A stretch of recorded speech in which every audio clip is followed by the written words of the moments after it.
If the 1980s were the decade of decadence, then Adnan Khashoggi was the emperor of excess.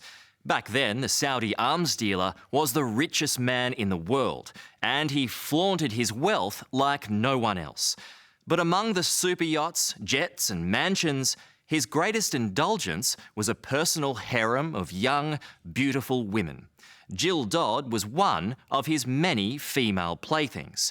It's taken more than 35 years, but she's now decided it's time to lift the veil on her life as a billionaire's pleasure wife.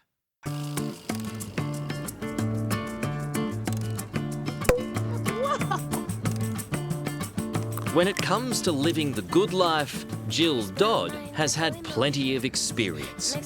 Cheers. Cheers. And today, she's giving me a taste, sailing the waters of beautiful San Francisco. Well, it's not quite the Nabila, No, but it'll do. it'll do. To be fair, not much compares to the Nabila.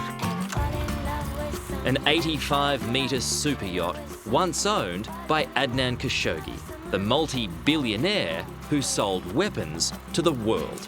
The size and extravagance was breathtaking, and it's where the Saudis seduced hundreds of women, including Jill, then just 21. What sort of a lover was he?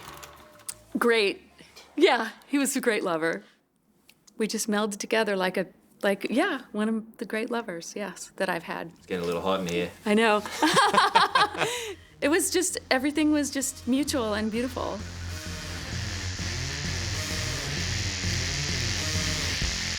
It was the early 80s, and Jill was an up-and-coming model. Living and working in Paris, the centre of the fashion world. This was the French Vogue shot. That was in Paris. French Vogue, that's big, right? Oh God, I was so excited. Yes, yes, I was very excited. You don't look it, though. They don't want you to look excited in Paris. They want you to look miserable. Jill was having a ball. Young, beautiful, and successful. Then, one evening, at a party on the French Riviera, she caught the eye of the world's richest man, who made a bold, slightly disturbing first move. He pulled up my sleeve and he wrote, "I love you." I was like, oh my God, that's blood. And I was like kind of shocked. And, but I thought it was really funny and really cute at the same time. Well, it's definitely unique. I've never heard of that come on before. Yeah, who does that? Yeah. The next day, Khashoggi invited Jill on a date, but this was no quiet dinner over candlelight. It was a luxurious banquet aboard the Nabila, the world's biggest private cruiser back then, with its own hospital, movie theatre, disco, and plenty of other models.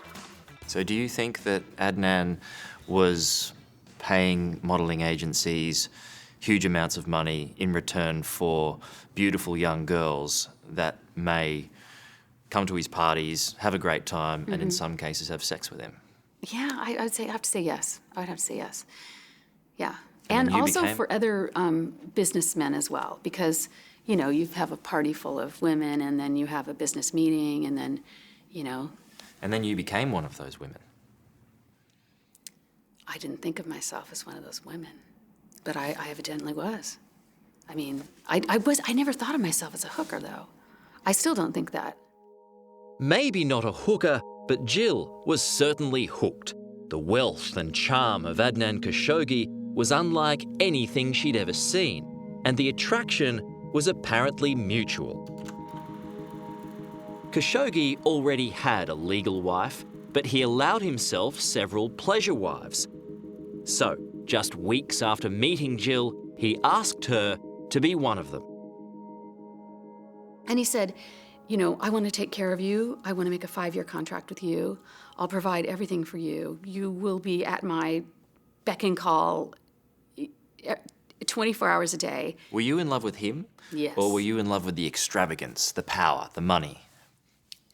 I believe I was in love with him. Adnan Khashoggi was a wheeler and dealer, a well-connected, ruthless tycoon who made billions of dollars from dealing arms. At the height of his power, 60 Minutes was given a rare insight into his private world by his only daughter Nabila, after whom he named his $32 million yacht. Welcome on board. This is Ian Leslie. How you doing? Nice to see you. She also had access to the luxury of his custom-designed planes. This is Father's bedroom. He has all his gadgets, everything he needs. Telephone, push. So, how does it work? The whole harem thing. He had this whole compound with several suites. So when I saw him, I would be alone with him in his place, or he would come see me in my cottage. There's a pretty big downside, though. You got to share him with a whole bunch of others. Yeah, and it didn't hit me until later.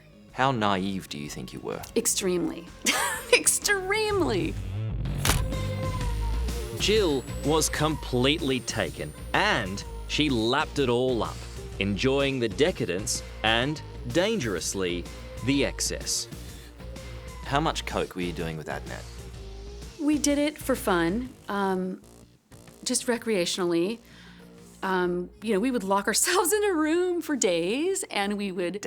Days? And we would make love, we would eat. The chef would bring us food, and we would do cocaine. We'd sleep when we wanted. We'd not sleep when we wanted. Yeah, see, it says handmade in Paris. It does too. And who could turn down designer gowns?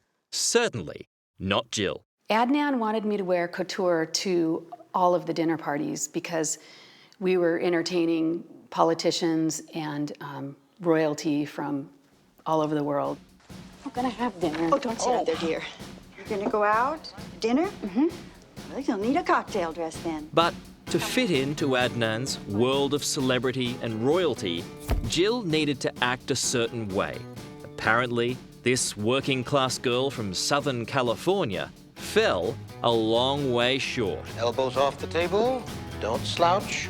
You had to have lessons in Oh, yeah. decorum, Yeah, manners. manners. Yeah, Shrimp fork, salad fork, dinner fork. that was embarrassing. I felt so stupid. Was that to say you had bad manners? Yeah, I guess so.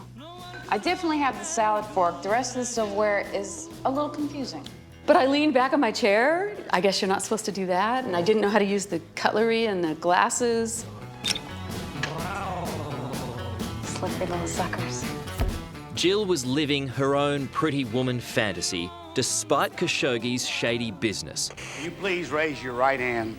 He was caught in the middle of the Iran-Contra affair, the secret sale of weapons by the US government to Iran in exchange for the release of American hostages. It became the biggest scandal of Ronald Reagan's presidency. I was not fully informed on the nature of one of the activities undertaken in connection with this initiative. Did he No. talk to you about that? No. And if he did, I wouldn't have any knowledge. I was still young. I didn't really read the paper. And how did you feel about profiting from someone who made his money from war? I didn't really think of it directly like that. Oblivious to the noise of politics and war, Jill focused on fashion. And when Khashoggi offered to pay her tuition at one of America's top design colleges, it was a dream come true. Years on, she helped create Roxy Surfwear. Could you have possibly imagined that your initial vision of Roxy would ultimately turn it in to the brand, the mega million-dollar brand that it is today? I did. I knew it would happen. Really? No, I knew it happened. Yeah. But before Roxy came and went, she had to sort out her private life. Tell me about Adnan's black book. It was bigger than that. It was like a school notebook. And it had, I think it might have been sent over by a model agency. Headshots. Headshots, body Body shots, shots. whatever, yeah. It was like he was shopping for girls. After 2 years, the novelty of the harem and sharing her partner with dozens of other women had worn off. Jill was done. How did the contract end? Well, I fell in love with someone else, as Adnan's life seemed to be changing, and I was growing up at the same time, I was starting to see through the facade. Now 58, Jill's life is vastly different. What is that, Trigger? Gone are the days of champagne and Chanel.